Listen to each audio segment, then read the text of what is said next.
In the far south of Vietnam, nestled beside winding rivers and whispering mangroves, there was a small fishing village in Kamau, the kind of place where time seemed to move slower and secrets drifted like mist on the water.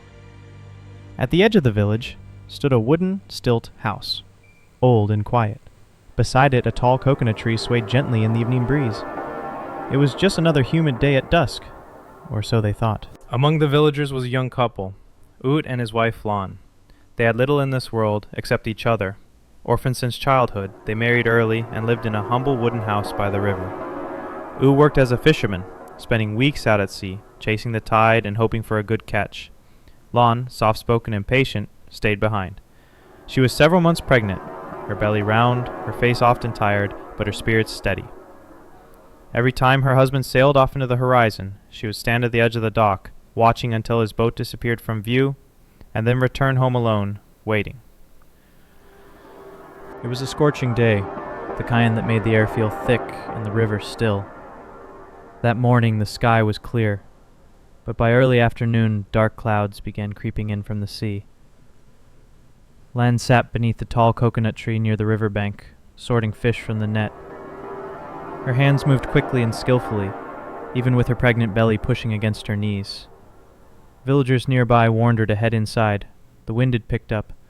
Thunder growled faintly in the distance. But Lành shook her head. Just one more basket, she said to herself. Life was hard, and time was money. She stayed under the tree, unaware that something else was gathering in the clouds above her. Then it happened. A sudden flash, blinding, white-hot, tore through the sky with a deafening crack.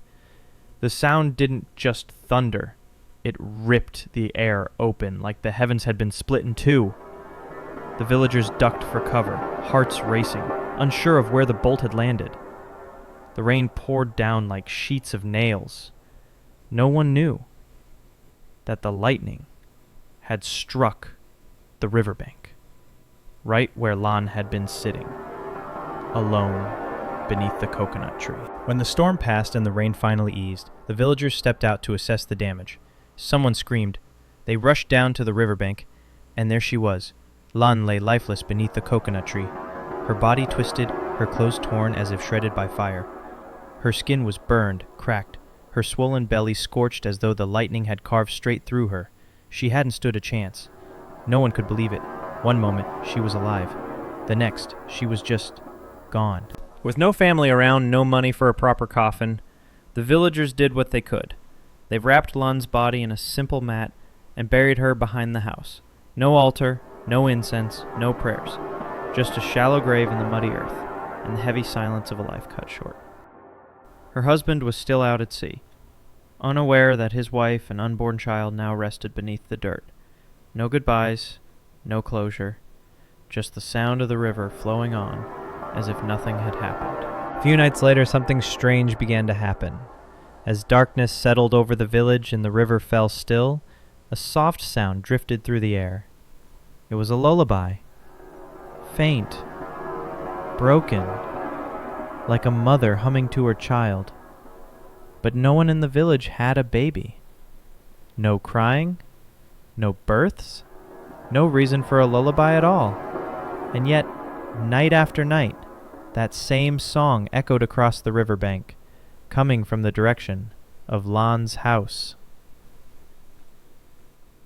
One morning, just before sunrise, an old woman named Ba Nam went out to pick vegetables near the river. As she bent over the plant, she heard something. A strange, high-pitched sound, part whisper, part wail. She looked around. No one was there. Then she glanced up. High above, in the swaying crown of the coconut tree behind Lành house, was a woman, clinging to the trunk with one hand and cradling a child in the other. She moved slowly, climbing, then sliding back down, then climbing again, over and over. Ba Nam froze. The woman had long hair soaking wet and a floral blouse that clung to her like skin. And when she turned her face down to look, it was Lành. Ba Nam stood frozen, her basket of morning greens slipping from her hands. She stared up, unable to look away. The figure in the tree had stopped climbing. Now she just hung there, one arm wrapped around the trunk, the other clutching the limp body of a baby. Then the woman turned her head. Slowly, deliberately. Her face emerged from behind the leaves, charred, blackened, her eyes pale and wide, unblinking. She opened her mouth. No words came out, only a low, wet gurgle, like something drowning. And then she smiled. Weeks passed. People tried to move on. But one hot afternoon, a group of children went down to the river to fish. They laughed, splashed, chased each other with muddy feet, just like kids always do. None of them remembered, or cared, about the woman who had died near that tree.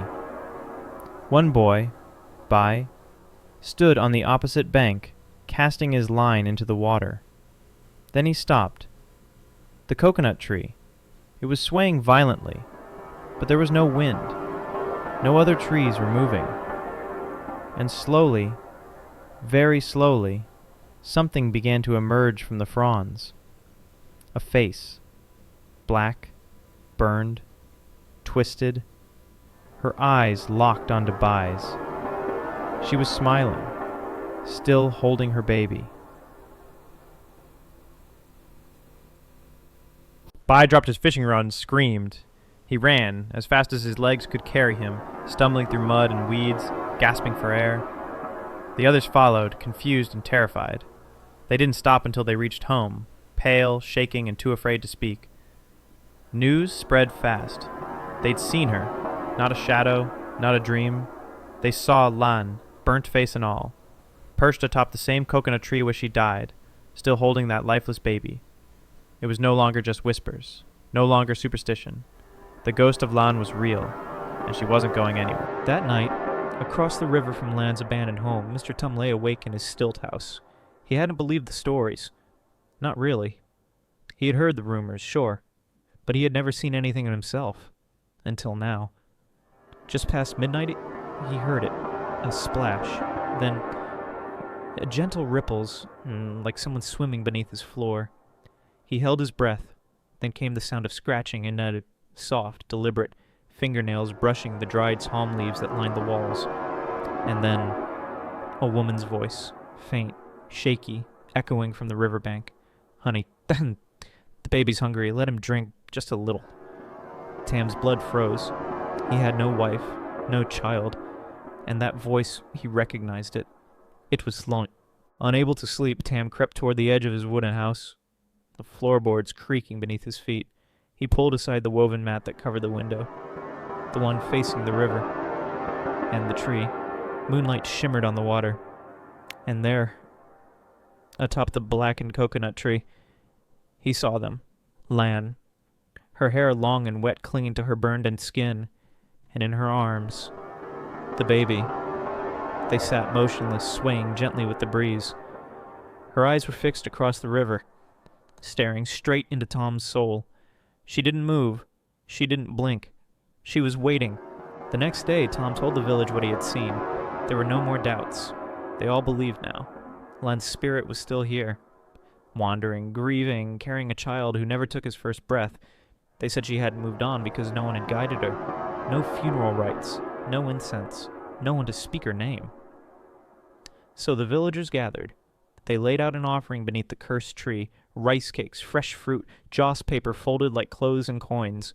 Smoke curled upward into the gray skies. They lit incense sticks and whispered quiet prayers. "Lon," they said, "if you're still here, please take this and go in peace." But no one was sure if she heard them, or if she even wanted to leave. Not long after the offering, the skies darkened once more. The air grew heavy. The clouds rolled in fast, just like the day she died.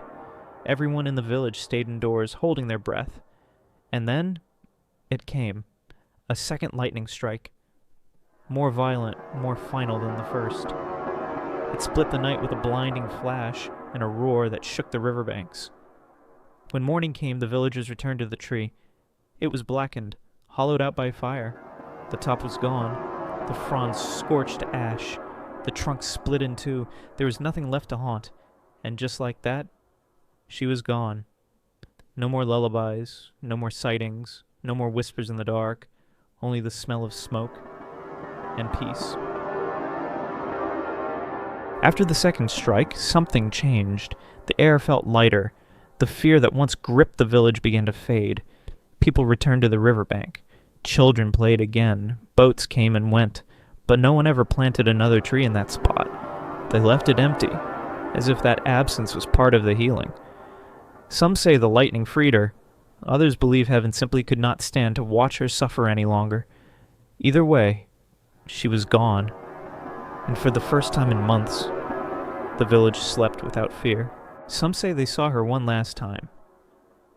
That night, just after the second lightning strike, a soft glow shimmered above the ruined tree. In the quiet mist, a woman appeared. Clutching her baby, her form no longer blackened or broken, but whole and calm. She looked back at the village one final time, then slowly, gently, she began to fade. The baby nestled against her chest, his tiny hands still holding onto her, and together, they disappeared into the light. No pain, no anger, no sound, just peace. The tree is gone now, the house abandoned. The stories have faded, like the mist that once clung to the river at dawn. But if you ask the old folks in the village, they'll still remember. They'll tell you about Lan, the woman who waited, and the baby who never cried. They'll tell you that some spirits linger not out of vengeance, but sorrow, and that sometimes the only way to move on is when someone finally says your name, lights a stick of incense, and remembers you. Pause. So the next time a storm rolls in and the sky cracks with thunder, don't just think of the science behind it. Think of the stories. Think of the souls still wandering, waiting for someone to let them go.